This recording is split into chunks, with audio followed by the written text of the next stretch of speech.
Capítulo 1. Fé durante as provações. Tiago, servo de Deus e do Senhor Jesus Cristo.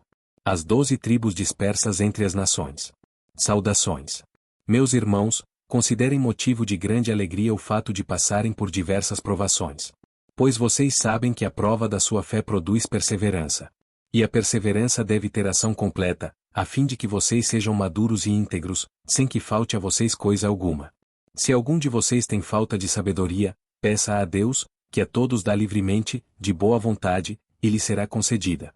Peça-a, porém, com fé, sem duvidar, pois aquele que duvida é semelhante à onda do mar, levada e agitada pelo vento. Não pense tal pessoa que receberá coisa alguma do Senhor. Pois tem mente dividida e é instável em tudo o que faz. O irmão de condição humilde deve orgulhar-se quando estiver em elevada posição. E o rico deve orgulhar-se caso passe a viver em condição humilde, porque o rico passará como a flor do campo. Pois o sol se levanta, traz o calor e seca a planta, cai então a sua flor, e a sua beleza é destruída. Da mesma forma o rico murchará em meio aos seus afazeres. Feliz é o homem que persevera na provação, porque depois de aprovado receberá a coroa da vida, que Deus prometeu aos que o amam. Quando alguém for tentado, jamais deverá dizer, estou sendo tentado por Deus. Pois Deus não pode ser tentado pelo mal e a ninguém tenta. Cada um, porém, é tentado pelo próprio mau desejo, sendo por este arrastado e seduzido. Então esse desejo, tendo concebido, dá à luz o pecado, e o pecado, após ser consumado, gera a morte. Meus amados irmãos, não se deixem enganar. Toda boa dádiva e todo dom perfeito vem do alto, descendo do Pai das luzes, que não muda como sombras inconstantes. Por sua decisão ele nos gerou pela palavra da verdade, a fim de sermos como os primeiros frutos de tudo o que ele criou. Meus amados irmãos, tenham isto em mente, sejam todos prontos para ouvir, tardios para falar e tardios para irar-se. Pois a ira do homem não produz a justiça de Deus. Portanto, livrem-se de toda impureza moral e da maldade que prevalece e aceitem humildemente a palavra implantada em vocês, a qual é poderosa para salvá-los. Sejam praticantes da palavra, e não apenas ouvintes, enganando vocês mesmos. Aquele que ouve a palavra, mas não a põe em prática, é semelhante a um homem que olha a sua face num espelho. E, depois de olhar para si mesmo, sai e logo esquece a sua aparência. Mas o homem que observa atentamente a lei perfeita, que traz a liberdade, e persevera na prática dessa lei, não esquecendo o que ouviu mas praticando, será feliz naquilo que fizer. Se alguém se considera religioso, mas não refreia a sua língua, engana-se a si mesmo. Sua religião não tem valor algum. A religião que Deus, o nosso Pai, aceita como pura e imaculada é esta: cuidar dos órfãos e das viúvas em suas dificuldades e não se deixar corromper pelo mundo. Capítulo 2. Não há discriminação. Meus irmãos, como crentes em nosso glorioso Senhor Jesus Cristo, não façam diferença entre as pessoas, tratando-as com parcialidade. Suponham que, na reunião de vocês, entre um homem com anel de ouro e roupas finas e também entre um pobre com roupas velhas e sujas. Se vocês derem atenção especial ao homem que está vestido com roupas finas e disserem, aqui está um lugar apropriado para o Senhor, mas disserem ao pobre, você, fique em pé ali, ou, sente-se no chão, junto ao estrado onde ponho os meus pés. Não estarão fazendo discriminação, fazendo julgamentos com critérios errados? Ouçam, meus amados irmãos. Não escolheu Deus os que são pobres aos olhos do mundo para serem ricos em fé e herdarem o reino que ele prometeu aos que o amam? Mas vocês têm desprezado o pobre. Não são os ricos que oprimem vocês? Não são eles os que os arrastam para os tribunais? Não são eles que difamam o bom nome que sobre vocês foi invocado? Se vocês de fato obedecerem à lei do reino encontrada na Escritura que diz, ame o seu próximo como a si mesmo, estarão agindo corretamente. Mas, se tratarem os outros com parcialidade, estarão cometendo pecado e serão condenados pela lei como transgressores. Pois quem obedece a toda a lei, mas tropeça em apenas um ponto, torna-se culpado de quebrá-la inteiramente.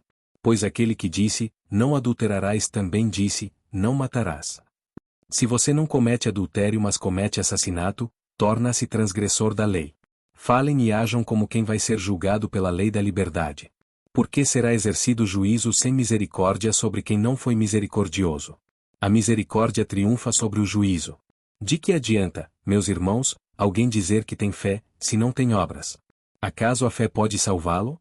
Se um irmão ou irmã estiver necessitando de roupas e do alimento de cada dia, e um de vocês lhe disser, Vá em paz, aqueça-se e alimente-se até satisfazer-se, sem porém lhe dar nada, de que adianta isso?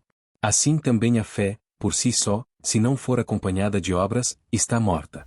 Mas alguém dirá, você tem fé, eu tenho obras. Mostre-me a sua fé sem obras, e eu mostrarei a minha fé pelas obras. Você crê que existe um só Deus? Muito bem.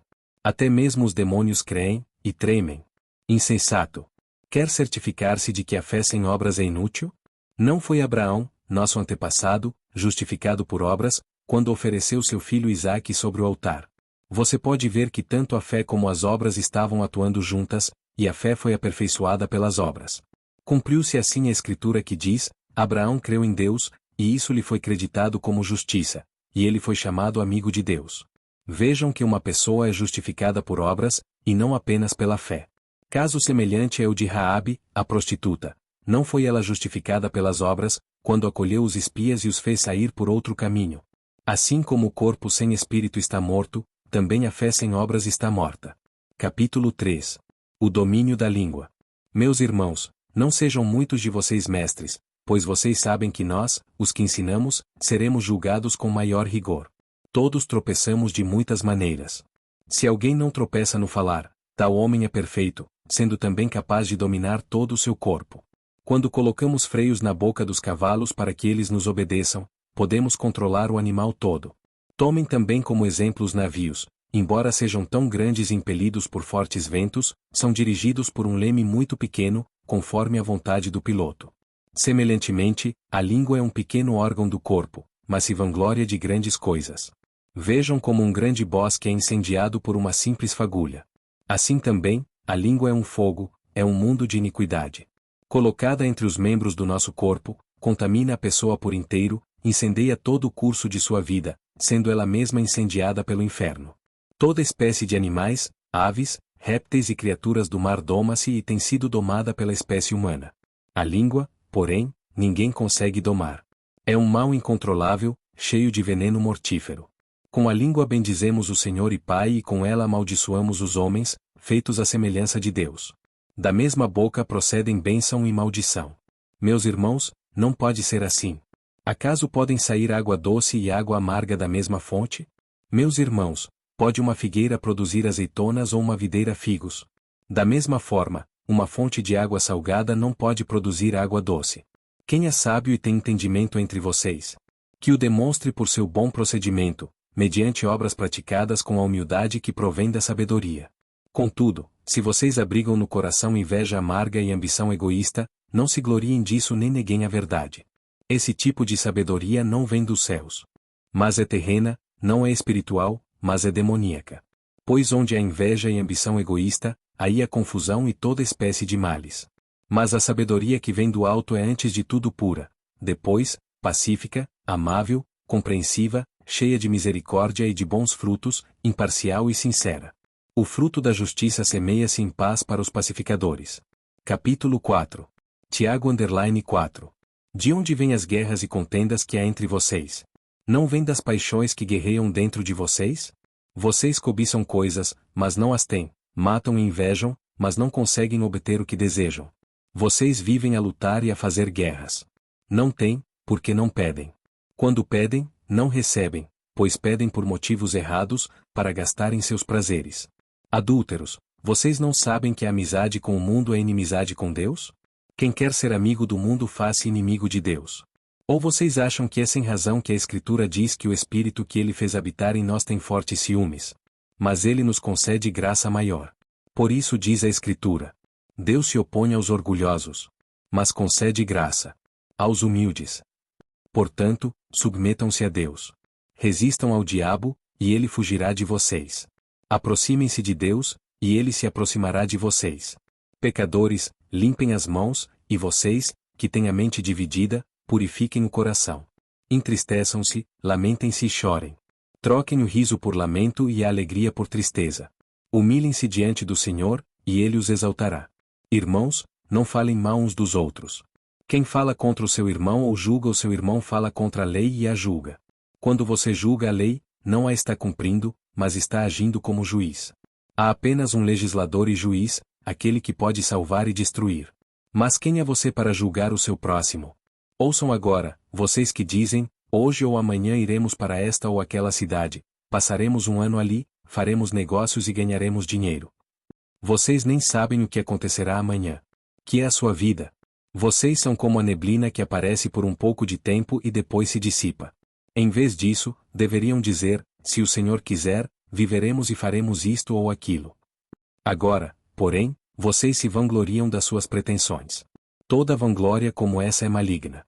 Portanto, pensem nisto, quem sabe que deve fazer o bem e não o faz comete pecado. Capítulo 5.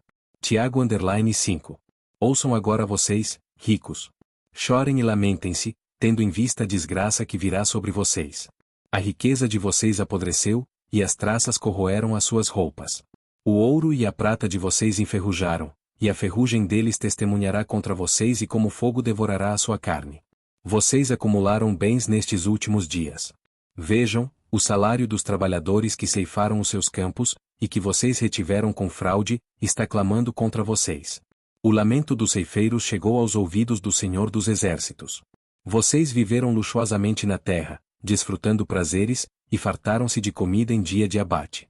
Vocês têm condenado e matado o justo, sem que ele ofereça resistência. Portanto, irmãos, sejam pacientes até a vinda do Senhor. Vejam como o agricultor aguarda que a terra produza a preciosa colheita e como espera com paciência até virem as chuvas do outono e da primavera. Sejam também pacientes e fortaleçam o seu coração, pois a vinda do Senhor está próxima. Irmãos, não se queixem uns dos outros, para que não sejam julgados. O juiz já está às portas. Irmãos, tenham os profetas que falaram em nome do Senhor como exemplo de paciência diante do sofrimento. Como vocês sabem, nós consideramos felizes aqueles que mostraram perseverança. Vocês ouviram falar sobre a perseverança de Jó e viram o fim que o Senhor lhe proporcionou. O Senhor é cheio de compaixão e misericórdia. Sobretudo, meus irmãos, não jurem, nem pelo céu, nem pela terra, nem por qualquer outra coisa. Seja o sim de vocês, sim, e o não, não, para que não caiam em condenação. Entre vocês há alguém que está sofrendo? Que ele ore. Há alguém que se sente feliz? Que ele cante louvores. Entre vocês há alguém que está doente? Que ele mande chamar os presbíteros da igreja, para que estes orem sobre ele e o unjam com óleo, em nome do Senhor. A oração feita com fé curará o doente, o Senhor o levantará. E, se houver cometido pecados, ele será perdoado. Portanto, confessem os seus pecados uns aos outros e orem uns pelos outros para serem curados. A oração de um justo é poderosa e eficaz. Elias era humano como nós.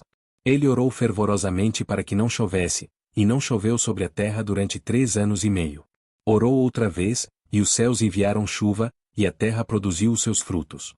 Meus irmãos, se algum de vocês se desviar da verdade e alguém o trouxer de volta, lembrem-se disto: quem converte um pecador do erro do seu caminho salvará a vida dessa pessoa e fará que muitíssimos pecados sejam perdoados.